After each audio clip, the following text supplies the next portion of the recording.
J'ai longtemps réfléchi à comment appeler cette vidéo. J'avais l'idée de l'appeler Marx savait. On ne peut pas donner le choix aux gens. Ou encore, j'ai pensé à l'appeler Comment tuer une ville par le vote. Ou bien, les pères fondateurs avaient prévu Mamdani.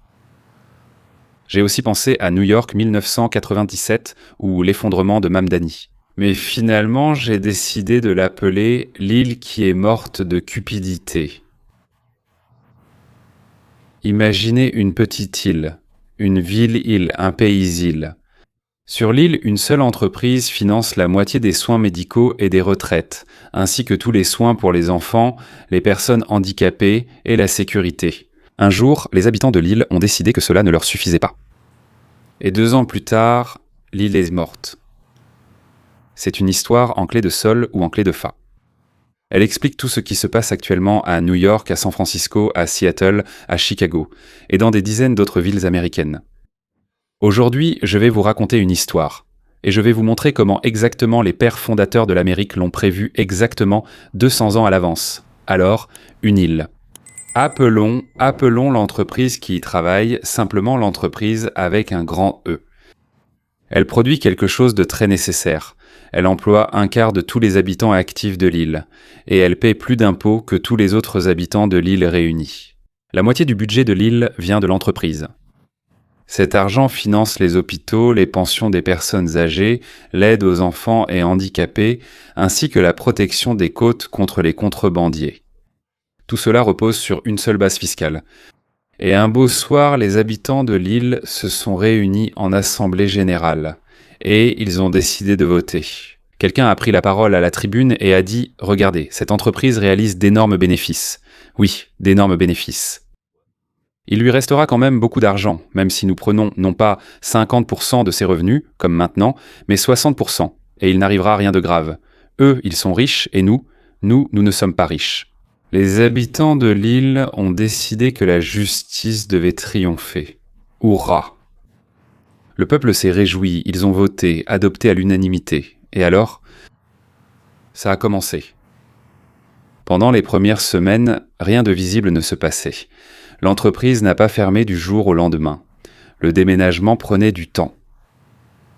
L'hôpital de l'île, qui s'occupait de tous les habitants, a soudainement cessé de recevoir suffisamment d'argent. Et il a été obligé de réduire le personnel médical, de fermer certains services et de limiter la liste des soins gratuits. Les personnes atteintes de maladies chroniques, qui recevaient auparavant des médicaments grâce au programme de l'île, ont commencé à essuyer des refus. Comment est-ce possible ? Il n'y a pas d'argent, disait-on à l'hôpital. Une personne âgée comme moi, diabétique par exemple, qui recevait de l'insuline depuis des décennies grâce au programme d'État, a appris que maintenant le programme ne couvre plus qu'une partie du coût. La famille ne pouvait pas se permettre de payer la différence. Quelques mois plus tard, il s'est retrouvé à l'hôpital avec des complications qui auraient en réalité pu être évitées. L'hôpital, avec moins de traitements, de lits et de personnel, n'a pas pu l'aider aussi vite qu'il l'aurait fallu. Il est mort. Ce n'est pas une métaphore. C'est l'arithmétique budgétaire traduite en une vie humaine. Les habitants de l'île ont tenté d'empêcher le départ de l'entreprise, sans succès. Elle est partie.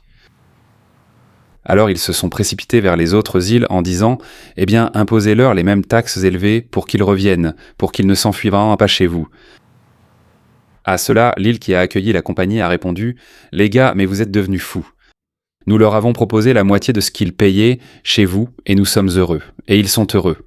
Tout le monde est heureux. » Alors les habitants ont commencé à parcourir toutes les autres îles en disant « Nous sommes amis, nous souffrons, aidez-nous. » Et on leur répondait « Et vous, est-ce que vous nous avez déjà aidés, ne serait-ce qu'une fois dans votre vie ? Nous aussi, il nous est déjà arrivé d'aller mal. Et vous ne faisiez que fermer vos fenêtres et vos portes à clé. Votre pays, votre île, vos règles, nous n'y croyons pas. Nous ne pouvons pas être responsables du fait que vous êtes de parfaits idiots. » Quand la moitié de la base fiscale a disparu, la caisse de retraite de l'île n'a pas pu verser aux personnes âgées la somme sur laquelle elles comptaient en toute leur vie. Les pensions ont été réduites. Les personnes âgées qui n'avaient pas travaillé depuis 20 ans ne pouvaient pas retourner sur le marché du travail et se sont retrouvées devant un choix. Économiser sur la nourriture, les médicaments ou le chauffage, après tout on peut rester assis en manteau de fourrure. On peut aussi juste s'enrouler dans un drap et ramper au cimetière. ce sera encore moins cher. Un programme de garde d'enfants qui permettait aux parents d'aller travailler. Pendant que les enfants étaient gardés, les horaires d'ouverture des crèches municipales ont été réduits et les parents qui n'avaient pas de grands-parents à proximité ont été obligés soit de quitter leur travail, soit de payer pour une garde privée. Et ils n'avaient plus d'argent pour cela non plus, car un quart de l'île qui travaillait auparavant dans l'entreprise était désormais au chômage. Mais c'est là que le deuxième coup arrive, parce que comme on dit, un malheur n'arrive jamais seul. Celui que la plupart des gens, pour une raison quelconque, ne prédisent pas à l'avance. Ils disent « Tu crois que les non-joueurs d'échecs prédisent à l'avance ?» Non. Autrement dit, ils sont complètement stupides, non. En d'autres termes, quand ils crachent contre le vent, ils ne s'attendent pas à ce que cela leur revienne en plein visage.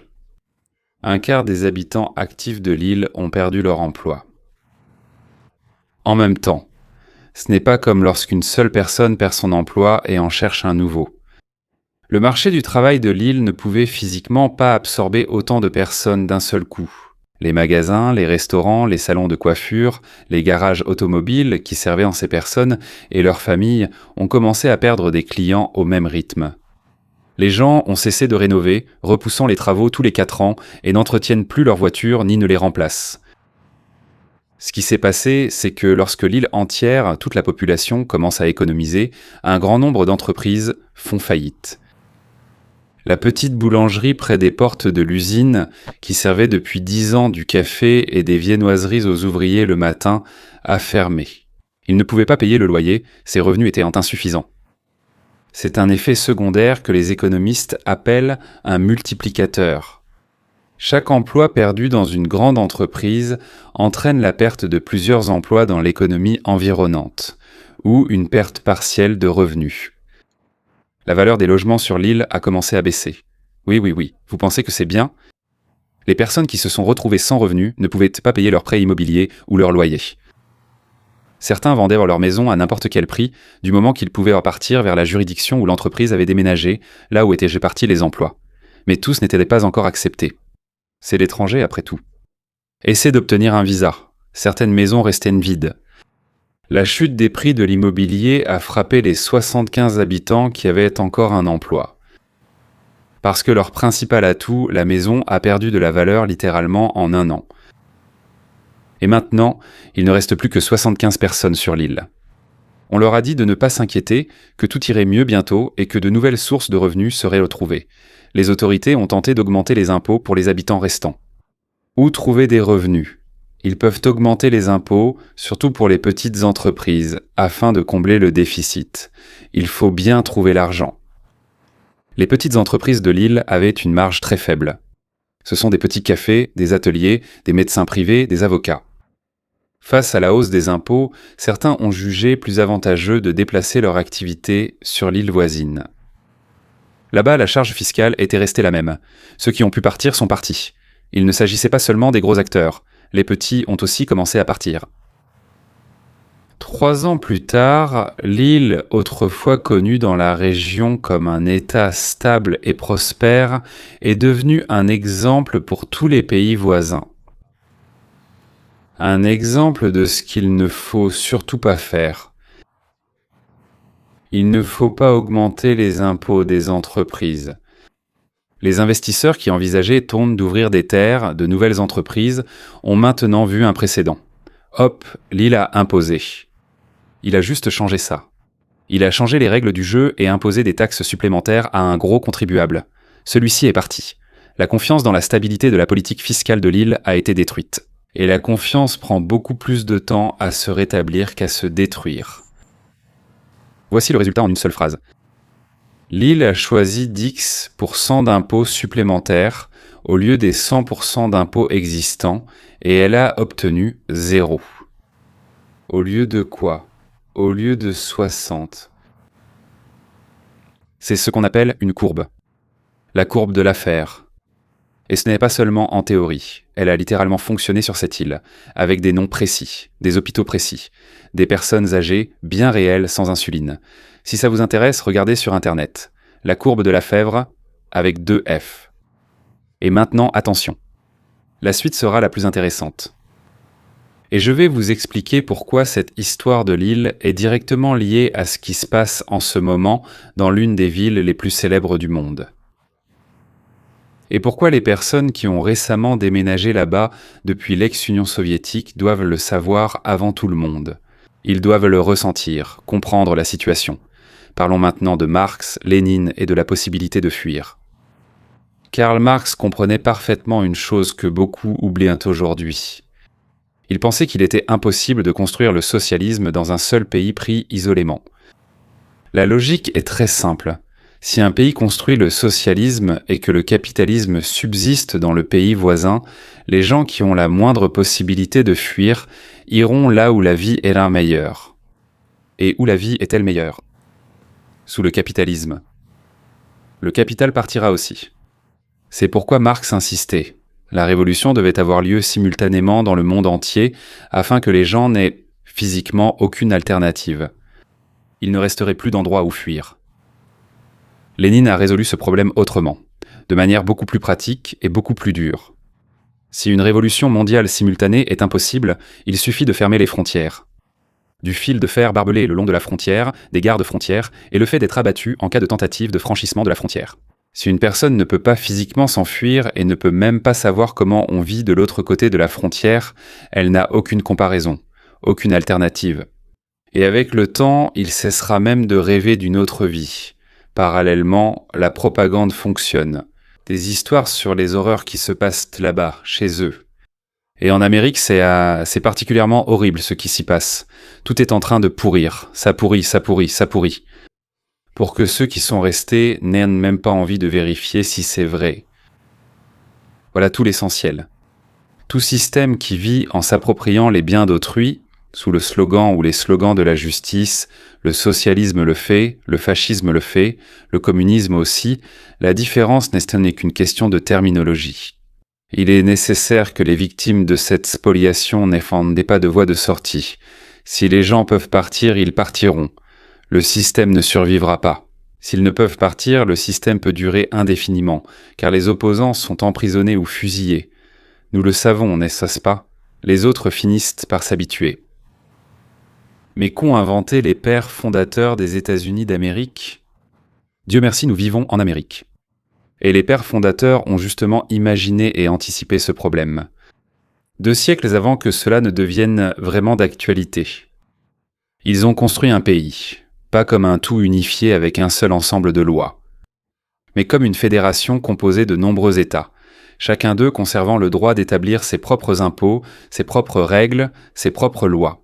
Et en même temps, toute personne, toute entreprise a le droit constitutionnel de déménager librement d'un État à un autre. Un État, c'est un state, c'est un État, n'est-ce pas? Pourquoi se demandent-ils, ont-ils fait cela? Les auteurs des articles fédéralistes, surtout là-bas James Madison, ils ont écrit directement sur la peur de la concentration du pouvoir. Dans une seule main, c'est ce qu'ils voulaient en redire. Dans un certain centre, n'est-ce pas, si tout le pouvoir est concentré en un seul centre. Et il n'y a pas d'alternative. Ce pouvoir n'a aucune raison d'agir raisonnablement envers les citoyens. Mais si de nombreux États sont en concurrence pour attirer les citoyens et le capital. Les autorités ont alors un frein naturel. Une mauvaise loi dans un État ne tue pas tout le pays. Elle tue l'économie de cet État ou de cette île. Les gens partent pour l'État voisin. Et les autorités de cet État apprennent de leurs erreurs ou bien elles continuent à perdre leur population. Mais le pays tout entier continue d'exister et de se développer. C'est justement ce mécanisme dont l'île de notre histoire était privée. Les habitants de l'île n'avaient pas d'île voisine avec d'autres règles. Ou elle aurait pu partir avec l'entreprise, mais au lieu de déménager lentement, elle s'est enfuie. Et ici, je promets de raconter quelque chose de très concret, qui concerne précisément vous, les spectateurs russophones, qui soit vivant déjà en Amérique, soit envisagent dans quel état construire leur nouvelle vie. Écoutez bien, car ce sont des chiffres, pas une opinion.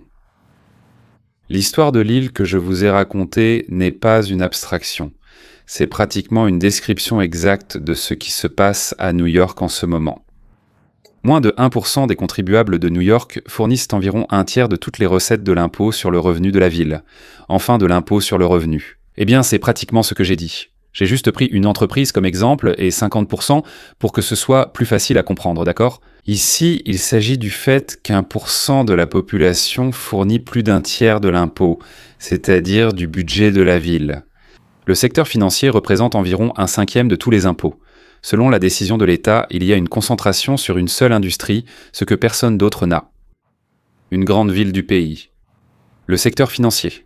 C'est la capitale, un centre financier mondial. C'est justement cette entreprise de Lille. Mais à l'échelle d'une ville entière, New York. Et qu'est-ce qui se passe ensuite ? Goldman Sachs a lancé un programme interne de relocalisation. Relocalisation. Obligatoire. Pas une proposition. Obligatoire. Une partie des managers, des vice-présidents et des associés doivent plus déménager de Manhattan à Dallas, ou à Salt Lake City, s'ils le souhaitent en moins.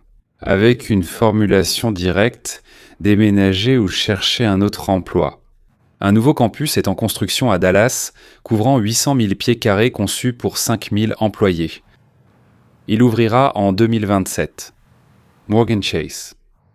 Le directeur de la banque, Jamie Dimon, célèbre, légendaire. Il en a lui-même parlé publiquement.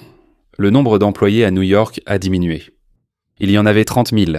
Il n'en reste plus que 24 000. Pendant ce temps, au Texas, le nombre s'est passé de 26 000 à 32 000, et la tendance continue. Un déménagement lent. Apollo, Global Management, combien y en a-t-il ? 1 milliard ? Plusieurs milliards. Ils envisagent de créer un deuxième siège social dans la ceinture ensoleillée, ExxonMobil, qui était basé dans le New Jersey, déjà plus à New York, 144 ans. Depuis l'époque de Rockefeller, n'est-ce pas ? Progressivement, ils transfèrent leurs opérations à Houston. Houston, c'est au Texas. En 1 an, la ville de New York a perdu des milliers d'entreprises qui ont quitté ses frontières. New York occupe déjà la dernière place pour la 5e année consécutive. La 50e et dernière place parmi les États des États-Unis dans l'indice de compétitivité fiscale. Dans tous les autres États et villes, c'est mieux qu'à New York. Évidemment, les gens fuirent cet endroit. Et cela avec un nouveau maire en toile de fond, qui est arrivé avec un programme d'augmentation de l'impôt sur les sociétés et de l'impôt sur le revenu pour les hauts revenus, et cela alors qu'il y a un trou budgétaire, que différentes sources estiment entre 5 et 10 milliards de dollars. Eh bien là, c'est vraiment dans la perspective des 2 prochaines années, c'est certain. La logique est la même que sur l'île. Regarde. Ils ont quand même beaucoup d'argent. On va leur en prendre un peu plus. Il ne leur arrivera rien de grave, ils vont s'en remettre. Ce sont des riches, non ? Et chaque fois que la logique de l'île est appliquée à une ville vivante et active, le résultat est prévisible. Car capitaux et talents ne sont pas immobiles. Ils sont mobiles. Comme l'eau, elle s'écoule là où la résistance est moindre, d'abord lentement, puis de plus en plus vite. Voilà. Maintenant, non seulement Mandami. Maintenant, l'équipe de Mandami s'est renforcée. 3 nouveaux visages au congrès de New York. L'histoire de New York n'est pas encore terminée, messieurs. Loin de là. Ça ne s'arrête pas à l'élection d'un maire. Sociaux, je ne sais pas, là-bas il y a le psychopathe communiste. Machiste. 23 juin 1926. Les primaires ont eu lieu. Les primaires. Des élections internes au parti pour décider qui présentait à certains postes. Oui. Et à New York, tout est très simple. Il y a tellement de gens de gauche là-bas, que la jeunesse là-bas, disons, la jeunesse corrompue. Des gens touchant de grosses subventions. Aucun intérêt à voter à droite. Ceux qui disent « chacun responsable de soi-même, là-bas, pour soi-même, etc. » Ceux qui vivent de l'argent pris aux autres. C'est-à-dire si tu es élu lors des primaires du Parti démocrate des primaires. Pratiquement, on peut dire à 100%, tu es déjà au Congrès. Voilà. La logique de l'île se retrouve maintenant à Washington. Mamdani a présenté 3 candidats au Congrès, les 3 ont gagné. Les 3 s'y rendent avec leurs propres promesses, leurs propres opinions, leur propre base électorale. Analysons chacun sans rhétorique, avec des faits. Donc il y a un homme qui s'appelle Brad Lander, donc Manhattan et Brooklyn. Juif, ancien contrôleur municipal. Il a battu le député sortant Dan Goldman, avec un résultat de UX tiers des voix contre un tiers. Il se qualifiait de sioniste libéral. Mais dans son discours de victoire, il a accusé Israël de génocide et a déclaré que les États-Unis financent les guerres de Netanyahou avec nos impôts. En d'autres termes, il a menti. Il a essayé de convaincre les Juifs de voter pour lui. Je suis un sioniste libéral. Il s'est avéré qu'il était absolument un antisémite virulent, parce qu'il est juif, parmi les Juifs. Eh bien, parmi les Turcs, il y a des anti-Turcs. C'est vrai, parmi les Indiens, il y a des anti-Indiens. Parmi les Juifs, il y a des anti-Juifs. Des anti-Juifs. Donc voilà, il a promis de voter pour la reconnaissance de l'État palestinien et contre la vente d'armes à Israël, c'est-à-dire ne pas vendre d'armes à Israël, une démarche normale, tout va bien. Il a refusé l'argent de l'AIPAC. Quand Mamdani a qualifié l'AIPAC de monstre, Lander a refusé de condamner cette déclaration. Il a dit « Je ne peux répondre que de mes propres paroles. L'AIPAC est une organisation juive. Le programme économique est standard, progressiste, augmentation des impôts pour les riches, protection des locataires, extension des programmes sociaux. Mais qui a voté pour lui ? Nous ne savons pas. En réalité, un quart de la population est juive. Peut-être l'ont-ils choisi ou quelqu'un d'autre. Au contraire, les musulmans, car ils critiquaient Israël. Ou peut-être que c'est cette opposition anti-israélienne qui gagne maintenant, même dans les cercles les plus juifs. Nous ne savons pas. Ou bien c'est une machine suffisamment bien organisée, qui cherche simplement à prendre le pouvoir. Maintenant, Claire Valdez de Brooklyn. Brooklyn et Queens. Socialiste démocratique. Elle a gagné là-bas, en gros contre le président du borough de Brooklyn, disons, Antonio Reynoso, avec un score écrasant, 58-33. Il qualifie les actions d'Israël à Gaza de génocide et d'apartheid. Autrement dit, il n'y est jamais allé. Elle a soutenu l'arrestation du Premier ministre israélien. Elle a parrainé une loi interdisant aux organisations à but non lucratif de l'État de soutenir les activités de propagande israéliennes. Elle a promis de supprimer les préférences au quoi ? Introduire des logements sociaux. Augmenter les impôts pour les riches, c'est bien mordant, non ? Voilà, une île. Et attention. Elle qualifie directement la politique étrangère américaine, y compris envers l'Iran, le Venezuela et Cuba, d'une ligne unique de force irréfléchie, dans l'intérêt de la classe dirigeante. Pour information, dans sa circonscription, 70 habitants louent un logement. Un tiers est né hors des États-Unis, donc elle n'a pas été élue par des Américains. Elle visait précisément les ouvriers et locataires, pas la riche intelligentsia de gauche. Que la crise du logement dévore. Mais qui a voté ? Les mobilisés, donc, par Machina. Les socialistes démocrates d'Amérique, bien sûr pour de l'argent. Le meilleur réseau de bénévoles. Donc, la tournée dans la ville. Les syndicats, et ainsi de suite. Le district a été surnommé le couloir communiste. Et enfin, la dernière, la plus géniale, c'est celle que je préfère, Daria Lisa Avila. Avec un autre nom, je suppose celui de son mari, le nom de famille Chevalier. Je pense, non ? Le nord de Manhattan et le Bronx. Le nord de Manhattan, c'est, disons, une population plutôt respectable, et le résultat le plus inattendu, le résultat le plus radical de la nuit. Une sociologue de 32 ans, organisateur des manifestations à l'université Columbia. À ce moment-là, ils arrêtèrent les Juifs et affirmaient en soi qu'ils n'avaient rien à faire ici. Chez nous, nous n'allons pas laisser les Juifs étudier, c'est-à-dire après Munich et les pogroms contre les Juifs. Cela signifie que c'est la manifestation la plus sérieuse sur les campus. Elle a gagné, mais avec une faible avance, 3000 voix, une victoire minimale. Mais cela signifie qu'ils ont déclaré qu'Israël n'a pas le droit d'exister. Autrement dit, il faut éliminer ces Juifs.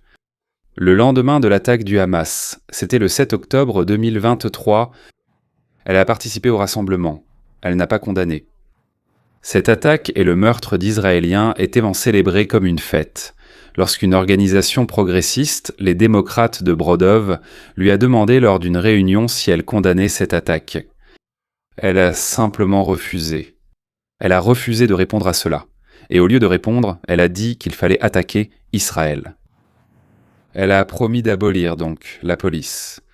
Mais plus tard, elle est partiellement revenue sur cette formulation, ayant eu peur donc d'être prise sur le fait. Elle deviendra sans doute l'une des figures les plus à gauche de l'histoire du Congrès américain. Qui a voté ? Eh bien, nous ne le savons pas. Donc elle a eu une circonscription à la composition raciale mixte. Il y a beaucoup d'Afro-Américains là-bas, beaucoup de Dominicains, enfin des Latinos. Le point clé dans la motivation, une électrice de East Harlem a déclaré publiquement qu'elle avait changé d'avis plusieurs fois. Mais elle a voté pour Chevalier parce qu'elle a obtenu quelque chose. Le soutien, oui, d'une organisation anti-israélienne. Sa tasse a été la goutte d'eau qui a fait déborder le vase. C'est pour ça qu'elle a commencé à soutenir cette chevalier. Beaucoup ont voté comme ça. Un programme radical. Et contre certaines choses précises que le Parti démocrate faisait. Autrement dit, ils ont voté contre le Parti démocrate. Pour un nouveau programme. Maintenant, les trois ont gagné. Pas parce que la majorité de New York a voté pour eux. Donc, lors des primaires fermées. Peu de gens participent normalement. Même Mamdani a été élu maire avec moins de 7% du soutien des habitants. C'est l'organisation structurée qui a triomphé. Une machine idéologiquement motivée. Avec une majorité politiquement apathique, les gens n'ont tout simplement pas voté. Résultat, vous obtenez les communistes. C'est une leçon importante. Pense-t-on que la plupart des New-Yorkais ne pensent pas ainsi? Qu'ils le pensent ou pas, seuls les votants décident. Et c'est une minorité organisée qui vient. Alors remerciez-vous pour ne pas être allé voter. Les trois promettent de la même chose en économie. Augmentation des impôts pour les riches, comme sur l'île. Extension du contrôle des loyers, comme sur l'île. Logement social, c'est-à-dire prendre encore plus d'argent. Contre l'aide militaire, à tous les pays avec lesquels contre l'ICE. En d'autres termes, tout ce qui, sur notre île, a mené à cela. Que la société a fait ses valises, la société a fait ses valises. Mais maintenant, ces gens ne vont plus au conseil municipal. Ils vont au Congrès des États-Unis d'Amérique. C'est là qu'ils vont voter pour la politique fiscale qui va déterminer. Si Goldman Sachs restera, Goldman Sachs, où il faudra fuir complètement des États-Unis d'Amérique. Maintenant, analysons la position de Daria et Lisa. En détail, parce que c'est intéressant. Ce pacte qui mérite une discussion à part. Chevalier ne fait pas que critiquer. Là-bas, c'est Israël, les Juifs. Il soutient une politique progressiste. Elle en a énormément, documentée, donc des interventions, et donc des publications, qui vont bien plus loin, vraiment, que la simple critique du capitalisme. Par exemple, elle a supprimé son compte Twitter, qui contenait des milliers de publications, et de partages en soutien à l'abolition de la police. C'est-à-dire, il n'y aurait plus de police avec elle. Elle veut abolir toutes les prisons. Aux États-Unis d'Amérique, elle va voter pour cela au Congrès. Et aussi abolir complètement la frontière, que ceux qui veulent entrent. De plus, elle veut s'emparer de toute la propriété privée. Et nationaliser toutes les principales industries des États-Unis. C'est-à-dire, c'est même au-delà du Nil. C'est carrément, l'Union soviétique, l'Allemagne de l'Est, ou encore la Corée du Nord. Lorsque, à l'été 1920, au plus fort des manifestations de Black Lives Matter, quelqu'un a proposé un slogan plus doux que « Retirer les fonds à la police », elle a répondu franchement « Allez au diable. Nous allons leur retirer leur argent, et même abolir la police. Vous n'allez pas diluer notre mouvement. » 2 jours plus tard, elle a précisé « Pas de réforme de la police. » Cette vision signifie l'arrêt complet de toute activité policière sur le territoire de notre ville et de notre pays. Plus de police aux États-Unis. Vous pouvez dire qu'elle est folle, et qu'en est-il de ces 40 pays-là? Qui, sous les mêmes slogans, ont amené les communistes, les fascistes, les socialistes au pouvoir? Maintenant donc, le New York Times lui a demandé. Un meurtrier qui a commis un homicide involontaire doit-il aller en prison? Elle n'a pas dit oui. Elle resta silencieuse, se détournant fièrement. Elle a repartagé un message. Oui, supprimer la frontière, et toute expulsion, de toute personne qui était venue ici, qui qu'elle soit. Un tueur en série, un voleur, un bandit. Cela n'a absolument aucune importance. Vous ne pouvez pas l'expulser. Ce n'est pas votre pays pour en chasser quelqu'un. C'est comme ça. Maintenant, prise de propriété privée, nationalisation des grandes industries, nationalisation des services de public, des hôpitaux, des compagnies pharmaceutiques, suspension des paiements de loyers et d'hypothèques, liquidation des compagnies d'assurance privées, prise de toutes les propriétés des propriétaires. Autrement dit, elle est plus radicale que Marx. Voilà, donc quand elle a été acculée, elle a esquivé la question. Donc pendant une interview radio en espagnol, elle a quitté le studio. Interrogée sur ses anciens postes, elle a répondu aux animateurs « Bonne journée. C'est tout. Elle a mis ses écouteurs et est partie. Alors, pourquoi cela s'est-il produit ? Ce n'est pas que l'information n'est pas arrivée aux gens, n'est-ce pas ? Elle s'est bien parvenue. Les gens savaient qu'elle avait dit cela. Et pourtant, ils sont allés voter pour elle. C'est intéressant, n'est-ce pas ? Parce que pour une grande partie de l'électorat mobilisé, ces positions ne sont pas devenues un facteur disqualifiant. C'est-à-dire, il dit « Prenons tout aux riches, et alors allons-y, prenons-le, partageons, ce sera mieux ». Ou bien ces questions ont été éclipsées par d'autres sujets comme le programme économique, l'identité de la candidate en tant que femme économiquement, le programme économique. À propos de l'identité de la candidate, issue d'une famille d'immigrés ouvriers, Chevalier a précisé que les publications ne reflètent pas ce qu'elle est, ni ses opinions actuelles. Elle a été ainsi durant des années. Elle pensait et publiait ainsi, puis ensuite, soudain, autre chose lui est venue à l'esprit. Autre chose. Et maintenant, elle dit autre chose. En réalité, ce sont là les signaux les plus inquiétants de toute cette histoire. Ce n'est pas que les gens ayant été trompés ou mal informés, mais que le problème est ailleurs.